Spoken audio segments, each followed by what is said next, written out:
નમસ્કાર મિત્રો, આપણે આવ્યા છીએ જૂના માલણિયાદ ગામની સીમમાં અને જૂના માલણિયાદ ગામે આપ સૌ જાણો છો કે અતિ ભારે વરસાદના લીધે પાણી આવ્યું હતું। આમ તો જો કે વરસાદ બધી જ વિસ્તારમાં થયો હતો, પરંતુ 50 કિલોમીટરથી લાંબા અંતરમાં જ્યારે નદી આવતી હોય અને છેલ્લે વિસ્તારમાં રણમાં ભરતી હોય ત્યારે સ્વાભાવિક છે કે અહીંયા પાણી વધારે આવે। હું તમને એવું લાગે કે કોઈ મેદાનમાં બેઠો છું, પરંતુ આ વાડીમાં બેઠો છું, ખેતરમાં, અને ખેતરમાં આ રેતીનો ઢગલા ઉપર બેઠા હોય ને એવું તમને લાગે। આ બધા જ ખેડૂતો બેઠા છે અને આપણે એટલા માટે અહીંયા ખેતરમાં આવ્યા છીએ કે ગ્રાઉન્ડમાં જાય તો ખબર પડે। માત્ર પત્ર લખો એ કંઈ નહીં થાય, કાગળ લખો એ કંઈ નહીં થાય। તમે ખેડૂતના ખેતરમાં જાઓ, એક બાજુ અહીંયા આપણે જોઈ તો જમીનથી 3-4 ફૂટ રેતી પાણી ભરી દીધું છે, બીજી સાઈડ આપણે પાછળ જોઈએ ને તો જાણે સ્વિમિંગ પુલ હોય એવી હોજ બનાવી દીધી ખેતરમાં। એટલે ત્યાં આપણે 10 ફૂટનો ખાડો છે મિત્રો, એ જ્યાં ખેડૂત જ્યાં નાહી રહ્યો છે એ 10 ફૂટ ખાડો એથી વધારે હશે।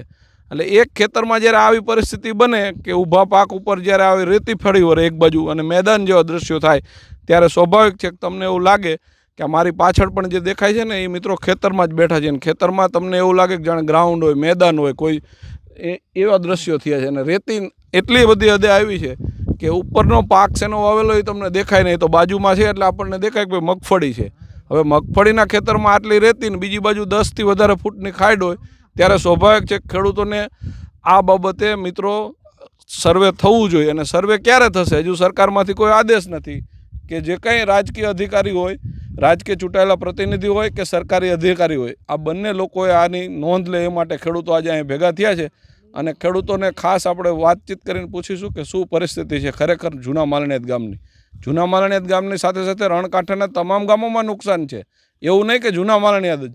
બાજુમાં વાત કરવામાં આવે તો ઘાંટીલાથી લઈને ખારાગોઢા સુધી રણની આ જ પરિસ્થિતિ છે, કારણ કે રણકાંઠા વિસ્તારમાં બાગાયત દાડમ હોય, કપાસ હોય, મગફળી હોય, કપાસનું મોટા પાયે વાવેતર છે અને કપાસના પાકોમાં પણ મોટા પાયે હજુ તડકો નીકળશે એટલે ખબર પડશે કે કેવી નુકસાની છે। આપણે અહીંના ખેડૂતો છે એમની પાસેથી જાણીશું કયા પ્રકારનું નુકસાન છે અને શું છે એની સ્થિતિ। શું દાડમમાં નુકસાની? દાડમમાં ઘણી બધી નુકસાની છે। એકદમ પાણી આવ્યું એટલે બધા જ દાડમને સુરવી દીધા છે અને અલગ અલગ જગ્યાએથી વસ્તુ આવી અને બધી છોડ ઉપર પડવાથી છોડ ભાંગી ચૂક્યા છે અને સાથે સાથે જમીને પણ એટલી ધોવાઈ ગઈ છે, શેઠા ઢોર ઢાંખણની વસ્તુ અને ખેતી સામાન બધો જ તણાઈને રણમાં જતો રહ્યો છે।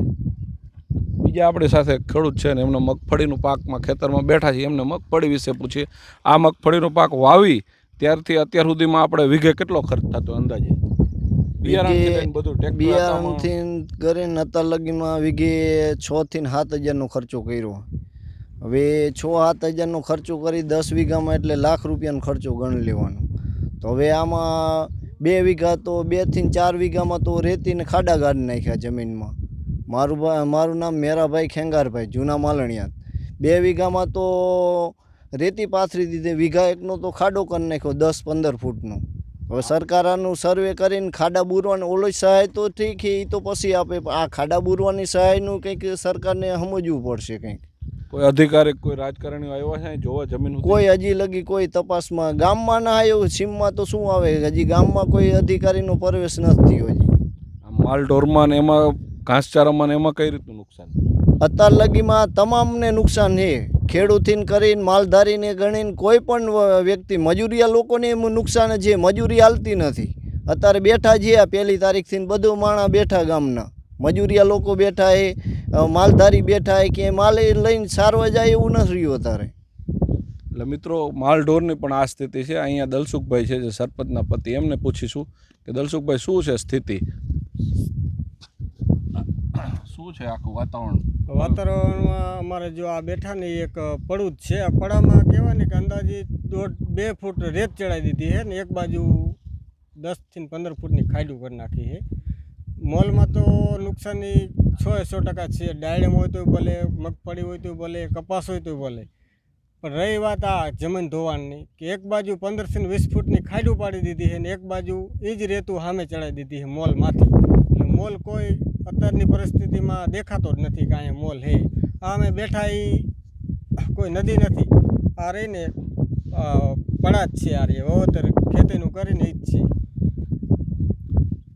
એટલે આ ખેતરોની આ પરિસ્થિતિ છે, તમે જુઓ ને અહીંયા 2-2, 3-3, 4-4 ફૂટ, ક્યાંક 5-5 ફૂટ રેતી ચડી, માટી ચડી છે। આ એક ખેતરમાં બેઠા છીએ, આવા તો હજારો ખેતર છે અહીંયા આ ગામના, પરંતુ વાત કરવી કે જ્યાં રસ્તાની હાલવાની સ્થિતિ નથી, જ્યાં વાહનો વ્યવહારની અહીંયા પણ 5-5 કિલોમીટરના અંતર સુધી ચાલીને જવું પડે એવા ખાડાઓ છે, રસ્તાઓમાં પણ ધોવાણા છે. સાથે જ મેં વાત કરી વીજ પોલ પણ ધરાશયી થયા છે. ક્યારે અહીંયા વીજ લાઈન ચાલુ થશે એ પણ પરિસ્થિતિ છે. ગ્રામ્ય વિસ્તારમાં, વાડી વિસ્તારમાં માલઢોર હોય, મજૂર લોકો રહેતા હોય, ખેડૂતો રહેતા હોય, એને પાણીની પણ જરૂરિયાત હોય, સાથે જ બીજી પણ જરૂરિયાત હોય. વહેલી તકે લાઇટ પણ ચાલુ થાય એવી પણ એમની માંગ છે. સાથે જ આ સર્વે થાય, માત્ર સર્વે એટલે કે સ્પેસિફિક સર્વે થાય, અલગથી સર્વે થાય જ્યાં વધારે પાણીનું વધારે નુકસાન થયું છે. બાકી રાજ્ય સરકાર જે સર્વે કરશે એ જનરલ સર્વે તો થાય, કદાચ થાય, પરંતુ જ્યારે પત્રો લખીને સંતોષ માની બેઠેલા રાજનેતાઓને પણ મારે કહેવું છે કે તમારા પત્રોને ખરેખર સરકાર સર્વે કરવાના છે કેમ, અને જો સર્વે ન કરવાના હોય તો તમે એમ કહો કે ભાઈ મારો પત્ર છે ને ડસ્ટબિનમાં કામ આવશે, મારો પત્ર ક્યાંય સરકાર સાંભળતા નથી, અને એ તમારે ન હાલતું હોય તો હું એવું માનું છું વ્યક્તિગત રીતે વહેલી તકે તમારી ખુરશી ખાલી કરી દેવી જોઈએ, જેથી કરીને આવનારો કોઈ બીજો વ્યક્તિ ખેડૂતની વાત સમજે, ખેડૂતની વેદના સમજે. તમે ખરેખર ખેડૂત હોય ને તો તમને આ લાગણી થવી જ જોઈએ. અને તમે આ વિડીયો ખેડૂત મિત્રો જ્યાં જોતા હોય તમારા ગામમાં પણ આવી જ પરિસ્થિતિ હોય તો કોમેન્ટ્સમાં જણાવો, શેર કરો અને લાઇક કરો, સબસ્ક્રાઈબ કરો. આભાર ખેડૂત મિત્રો. જય જવાન, જય કિસાન.